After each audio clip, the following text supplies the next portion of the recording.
സുഹൃത്തുക്കളെ നമസ്കാരം. മറ്റൊരു കുഞ്ഞു വീഡിയോയിലേക്ക് സ്വാഗതം. ശ്രീ വിജയന്റെ അന്ധനും അകലങ്ങൾ കാണുന്നവനും എന്ന പുസ്തകം തിരുനന്തിക്കര പബ്ലിക് ലൈബ്രറിയിൽ നിന്നും ആദ്യമായി എടുത്തത് വായിക്കുകയുണ്ടായി. അതിൻ്റെ ഒരു വായനാനുഭവം എൻ്റെ പ്രേക്ഷകരുമായി പങ്കുവയ്ക്കാനാണ് ഈ വീഡിയോയിലൂടെ ശ്രമിക്കുന്നത്. 2001 മറ്റോ ആണ് ഈ പുസ്തകം പ്രസിദ്ധീകരിക്കുന്നത്. അന്ധനും അകലങ്ങൾ കാണുന്നവനും. സാമൂഹ്യ രാഷ്ട്രീയ നിരീക്ഷണങ്ങളാണ് ശ്രീ വിജയന്റെ സാമൂഹ്യ രാഷ്ട്രീയ നിരീക്ഷണങ്ങളാണ് ഈ പുസ്തകത്തിൽ പ്രതിപാദിക്കുന്നത്. വായന സുഖമുള്ളൊരു പുസ്തകമാണ്. ആവശ്യമില്ലാത്ത ബുദ്ധിജീവി നാട്യങ്ങളോ അല്ലെങ്കിൽ വായനയ്ക്ക് തടസ്സം തോന്നുന്ന ഘടകങ്ങളോ ഇല്ല. നല്ല ഒഴുക്കായി വളരെ സൗകര്യപൂർവ്വം വായിച്ചു പോകാവുന്ന ഒരു ഗ്രന്ഥമാണ്. രസമുള്ള ആഖ്യാന ശൈലിയാണ്. അതേസമയം തന്നെ ലളിതമെന്ന് തോന്നുമെങ്കിലും ആഴത്തിലുള്ള ജീവിത സാമൂഹ്യ രാഷ്ട്രീയ നിരീക്ഷണങ്ങൾ അദ്ദേഹം ഇതിൽ ചേർത്തിട്ടുണ്ട്. കുഞ്ഞു കുഞ്ഞു ലേഖനങ്ങളുടെ ഒരു വലിയ സമാഹാരമാണ് ഈ പുസ്തകം. ഇന്ന് വായന കുറഞ്ഞു വരികയാണ്. നിങ്ങൾക്കറിയാം, മൊബൈലിൻ്റെ ഈ ലോകത്ത് വായനാതുലവും കുറവാണ്. ഇപ്പോൾ വായന കൊണ്ട് എന്ത് നേടാനാണെന്ന് ചിലരെങ്കിലും ചോദിച്ചേക്കാം. വായന കൊണ്ട് വയറ് നിറയുമോ?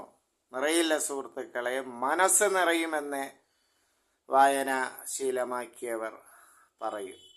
മനസ്സാണ് പ്രധാനം. ഇപ്പോൾ വിശപ്പ് നമുക്ക് ഒരു പരിധിവരെ 1-2 ദിവസമെങ്കിലും സഹിക്കാൻ കഴിയും. പക്ഷേ മനസ്സിലുണ്ടാവുന്ന വേദനകളും ബുദ്ധിമുട്ടുകളും അല്ലെങ്കിൽ അതിൻ്റെ അറിവിൻ്റെ വിശപ്പ് സഹിക്കാൻ ബുദ്ധിമുട്ടാണ്. അപ്പോൾ വായന ശീലമാക്കിയവർ എൻ്റെ ഒരു അഭിപ്രായം, അടുത്തുള്ള പബ്ലിക് ലൈബ്രറിയിൽ അംഗത്വമെടുക്കുക, അത് ഉപയോഗിക്കാൻ ശ്രമിക്കുക. കാരണം വില കൂടിയ പുസ്തകങ്ങളൊക്കെ നമുക്ക് സ്വന്തമായി വാങ്ങി വായിക്കാനും ശേഖരിക്കാനും അല്ലെങ്കിൽ അത് പർച്ചേസ് ചെയ്യാനും കളക്ട് ചെയ്യാനും ഒക്കെ പല ബുദ്ധിമുട്ടുകളുമുണ്ട്. അപ്പോൾ ലൈബ്രറി, പരമാവധി പബ്ലിക് ലൈബ്രറികൾ ഉപയോഗിക്കുക. മിക്കയിടത്തും ലൈബ്രറി വായനക്കാരുടെ അല്ലെങ്കിൽ പൊതുജനങ്ങളുടെ ഉപയോഗം ഇല്ലാതെ തന്നെ ശുഷ്കിച്ച് പോവുകയാണ്. അപ്പോൾ ലൈബ്രറി ഉപയോഗിക്കുക. ഞാൻ ഈ വായിച്ച അന്ധനും അകലങ്ങൾ കാണുന്നവനും എന്ന പുസ്തകം വായന സുഖമുള്ളതാണ്. ജീവിത രാഷ്ട്രീയ സാമൂഹ്യ നിരീക്ഷണങ്ങളുണ്ട്. ശ്രീ വിജയനാണ് മുമ്പ് സൂചിപ്പിച്ചതുപോലെ ഇതിൻ്റെ രചയിതാവ്. അദ്ദേഹത്തിൻ്റെ ഖസാക്കിൻ്റെ ഇതിഹാസം എന്ന ഇതിഹാസ നോവലിനെ കുറിച്ച് ഞാൻ നിങ്ങൾക്ക് ക്ലാസ് എടുക്കേണ്ട ആവശ്യമില്ല. വായനയെ ഗൗരവമായി കാണുന്ന ഏതൊരു ആസ്വാദകനും ഒരാവേശത്തോടെ ഇന്നും അതിൻ്റെ വായനാനുഭവം മനസ്സിൽ സൂക്ഷിക്കുന്നു. പിന്നെ ഗുരുസാഗരം, ശ്രീ വിജയന്റെ ഗുരുസാഗരം എന്ന കൃതിയും 80കളുടെ അവസാനം ഞാൻ വായിച്ചതോർമ്മിക്കുന്നു. ഖസാക്ക് പോലെ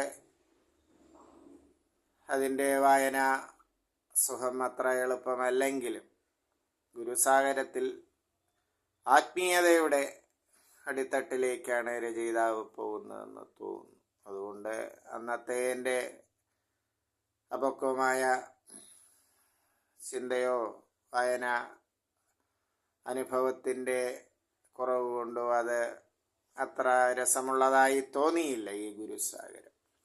അപ്പോൾ ഇത് വായനാനുഭവം നന്നായിരുന്നു. ഇതാണ് ഞാൻ എൻ്റെ പ്രേക്ഷകരുമായി ആസ്വാദകരുമായി പങ്കുവയ്ക്കാൻ ആഗ്രഹിക്കുന്നത്. നിങ്ങളുടെ വായനാനുഭവം കമൻറ്റിൽ രേഖപ്പെടുത്തുക സുഹൃത്തുക്കളെ. നന്ദി, നമസ്കാരം.